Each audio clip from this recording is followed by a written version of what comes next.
নতুন বছরে আমাদের গুরুর দায়িত্ব, প্রধান দায়িত্ব হলো একজন সচেতন নাগরিক হিসেবে ডিএমএফ নামক এইসব বোয়া কিডদের খুঁজে বের করে এদেরকে ধুলাই করা, সামাজিকভাবে বয়কট করা এবং এদেরকে পুলিশের হাতে তুলে দেওয়া।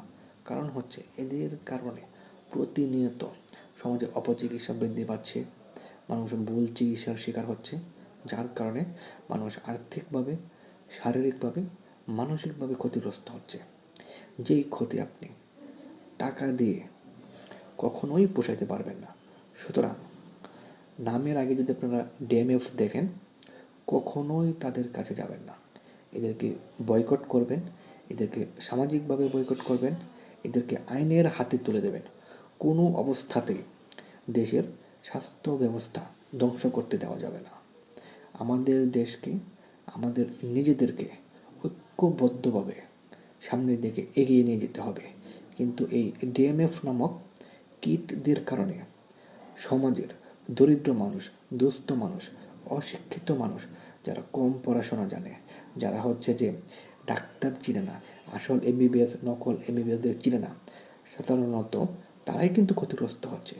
কিন্তু সমাজের একটি মানুষও যেন এই ডিএমএফদের কাছে গিয়ে প্রতারিত না হতে পারে, কোনো ক্ষতিগ্রস্ত না হতে পারে। সচেতন নাগরিক হিসেবে আপনি আপনার আশেপাশের মানুষদেরকে সেটি বোঝাবেন। কীভাবে বোঝাবেন?